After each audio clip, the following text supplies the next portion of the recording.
Hey, what's going on? Jeff Ratcliffe here. The New York Jets are a team in transition this year. New head coach, young quarterback, and they may not be the best offense in the league, but there's definitely some fantasy value to be had with the Jets if you're looking in the right spot. So let's preview for 2019 fantasy football, the New York Jets. And we got to start with LeVeon Bell. Of course, last year, the unthinkable. He held out for the entire season. Nobody saw that coming. Well, maybe he saw it coming, but certainly in fantasy, we didn't see that coming. Yours truly, yeah, I drafted him in a league or two. Probably too many, but at least with the James Conner handcuff, hopefully it got by last year. This year, though, no threat of a holdout. He's in the driver's seat as well in this Jets offense to see the lion's share of the touches. I mean, there's nobody on this depth chart who's going to threaten LeVeon Bell for touches. So we know from his time with the Steelers, he's a guy who can certainly handle the load between the tackles. And he is also one of the better pass-catching running backs in the league. So for fantasy purposes, the name of the game at running back is volume. And even if the offense isn't that great, that's where the benefit comes into play for Bell with his passing down chops. If they're playing from behind, he's still going to rack up fantasy points, so it really doesn't necessarily matter. I know some people are scared about LeVeon Bell, and I guess for obvious reasons. And hey, he is 27 years old, which is by no means young for a running back in the NFL, but he is still capable of putting up fantasy points. And let's face it, he doesn't have last year's tread on his tires at least, so he's capable of putting up fantasy points. Even in a Jets offense that could struggle at times, you still like LeVeon Bell this year as a rock-solid RB1. He very likely will go in the first round of most 12-team league drafts this year. So Bell in a pretty good situation, minimal competition for touches. And of course, his presence is going to stabilize things a little bit for this offense.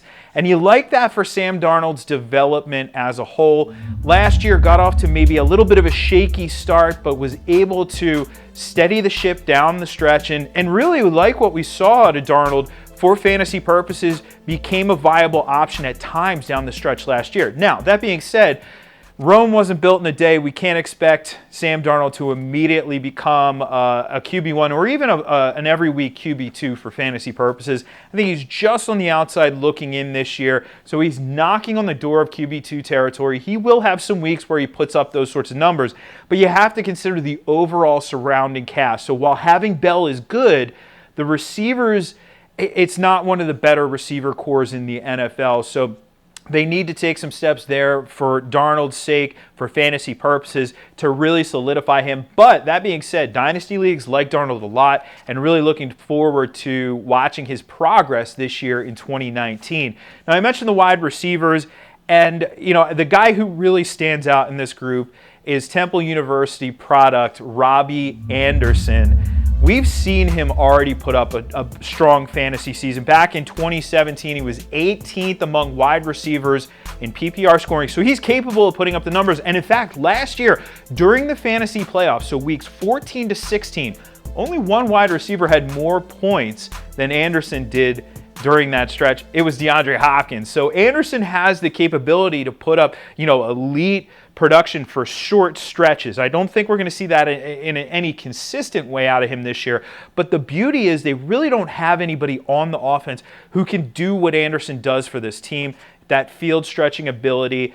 They essentially have, the other two guys are slot receivers in Quincy Enunwa and Jamison Crowder, who they signed in the offseason. So that bodes well for Anderson this year. I don't know if we necessarily see him as high as he was in 2017, but as a fringe wide receiver too, a borderline top 25 guy, I certainly like him. And the nice thing about Robby Anderson is he is getting overlooked in a lot of drafts. He's a much more improved player, by the way, since 2017 as well. So a more well-rounded receiver. He's getting overlooked in drafts. You can get him on the cheap on draft day, and it's all about getting value in fantasy football drafts. So keep Robby Anderson's name in mind. He'd be a rock-solid third wide receiver on your fantasy roster. You could possibly even rely on him as your second receiver. Now, of course, a lot of folks were excited about tight end Chris Herndon, but he will open the season on suspension, so that puts a little bit of a damper on his fantasy value. And honestly, with tight end, I typically don't like to carry more than one tight end on my roster. I'm not typically streaming tight ends either. It's just a recipe for disaster. We saw how thin the position was last year, and if you had a good one, you were in a good position on a week-in, week-out basis. So having Chris Herndon, if you drafted him, you're going to have him on your bench for September. That's prime real estate right there for fantasy purposes that you don't want to be sucking up with a tight end on suspension. So I'm saying pass on Chris Herndon in your fantasy drafts. That being said, keep an eye on him because the upside is still there. So when he gets back onto the field, he has the potential to possibly be a back-end tight end one.